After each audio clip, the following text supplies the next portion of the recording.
Ladies and gentlemen, all our guests, I would like to start by thanking you all for welcoming us here as a group today and for your continued support towards French River International. My name is David Ralston, and as a participant of the programme back in 2010, I am truly honoured to be standing here today in Louisiana. I would make a joke there saying New Orleans and then say New Orleans. I'm 26 years of age and I'm from East Belfast, just like Clayton. We both attended the same high school. I'm a few years older than him, and I'm currently studying, I'm in the second year of my degree, studying community youth work to become a professional youth work practitioner. So, hi, I'm Clayton. I am 19 years old.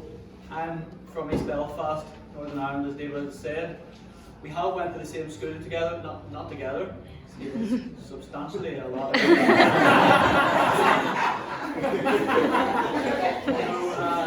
What I'm currently doing is I have my fully qualified personal trainer. So I do that as a backup job, and then I work in just a call centre just to get a basic wage in, and really that's what I do. So, born in 1993, I would have been regarded as a ceasefire baby based on the conflict in my country coming to a close. I grew up in a community that had been particularly and negatively affected by the Troubles. As a 26-year-old now, living and working with young people and young adults in a post-conflict society, I feel that I can see trauma from a perspective that not many in Belfast can. I have fortunately been able to travel many countries in the world, backpacking, coaching soccer, working dead-end jobs to survive, and directly working with communities and young people, helping them to thrive. Testing my values and beliefs, putting me way out of my comfort zone, but most importantly, helping me see the world from a global perspective. All of this directly linking back to 16-year-old me, who on the plane over was most excited to go to Walmart and fall in love with the candy Swedish fish. If anyone else enjoys it. Seriously. That 16-year-old me at the same time I was failing high school, I was involved in the wrong crowd, and I was on a path that no doubt would have directly and indirectly affected my family, friends, local community, and as a 16-year-old, my perception of the other side. In 2017, after 6 years out of education, I was accepted into a 1-year part-time level 4 course studying community youth work. After already being unsuccessful in getting the place on the full-time degree that I'm currently on. The same year I went out to New Hampshire in the fall with French River to be an alumni trainer, working with groups, doing group work, building relationships with different groups who were on the trip. Una, where's Una? Una being one of the young people who was on that trip, so that kind of shows you the kind of progression in the organisation from being a young person coming through into the alumni network that we're trying to build on. In November of that year, French River brought their first group from America to Northern Ireland, which I had the pleasure of being site director, working with young people from Boston from various racial, ethnic and social economic backgrounds. April of 2018, the second American group came over from Spalding High School in New Hampshire, in which Natalie was a participant. All of this being an incredible learning experience and providing me with a lot of time to reflect and progress both personally and professionally in the field of youth work, and continue to push me to grow and develop in my dream of studying at university. At this point, it was my last semester of my current course, and around the same time I had been interviewed for the full-time degree. It would eventually take me 3 attempts to successfully get a place onto the course, which in itself was extremely hard to take after being knocked back and essentially told that I wasn't good enough. However, this experience taught me resilience in the face of adversity. Unfortunately, I still see this pattern repeated in our community to this day. This is evident clearly in Protestant working class males based on the statistics of underachievement in their education. The school me and Clayton went to wasn't a bad school by any means. I remember the consistent focus on pastoral care and the promotion of positivity.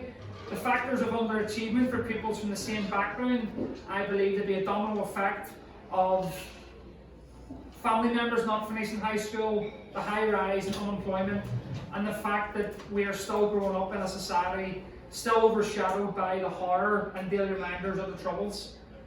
As an alumni trainer now, I wholeheartedly believe that education is the key to success of our future, whether that's formal education or informal. My motivation for being part of this movement is to promote the core elements of youth work, which are participation, building relationships, testing values and beliefs, and again the importance of informal learning. In this speech, I want you to take away an understanding of what impact is. History tells us that our actions and words can and will continue to produce positive and negative results. This trip has without a doubt left a lasting impact on my will and belief that you haven't lived without helping someone knowing that they can't return the favour. Learning about Katrina and the aftermath, the segregation, the homelessness in the city of New Orleans has certainly made me feel an immense amount of gratitude towards everyone who has had a positive impact on my life. By participating in this 2-week leadership programme, we all are enabling Friends Forever to continue to challenge stereotypes and make the world a better place. So, my story started the exact day I was born, on May 19th, 2000. That was when I was born with an illness called spina bifida. That means that I had a curved spine when I came out of the womb, really. The doctor told my parents that I had a very slim chance of surviving the operation, and even if I did, I'd be in a wheelchair for the rest of my life. With that being said, I've always thought from the start of my life I was living a success story, and that whatever I was destined to be, I would be successful in it no matter what. I participated in Friends Forever in 2016 in a group of 10 young people, 5 Protestants and 5 Catholics, and from the start, that was the most awkward experience of my life. This was because the other young people knew exactly what various cultures and religions were in Northern Ireland, and I didn't know a single thing. But although that didn't bother me at all, simply because I grew up in a house and my parents didn't pressure me into you're a Protestant, you live by that.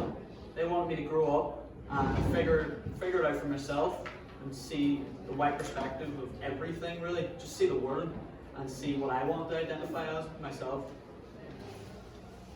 So, since participating in 2016, I've actually had the pleasure of coming back in October of 2018 and July of this year, both those times as an alumni trainer. In July, I was joined by my fellow alumni in Team Pangea. This team was filled with Arabs, Jews, Cypriots, Catholics, Protestants and Americans. During our time in July, we planned and led workshops for groups of 10 young people, 3 from Israel and 1 from Northern Ireland. It was at this time that I took a fitness class for elderly folk, and I had a moment of realisation.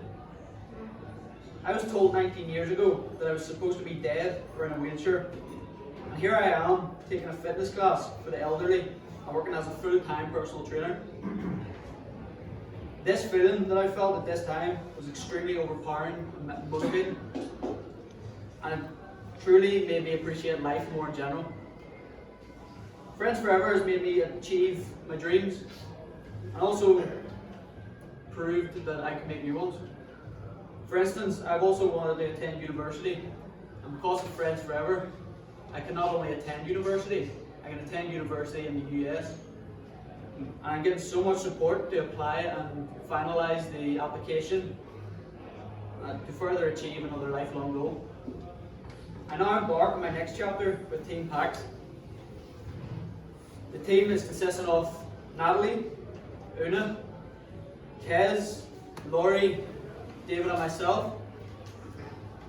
And in what we hope to do is we hope to leave a a lasting impact on the state of Louisiana by volunteering in local organisations and helping the local community.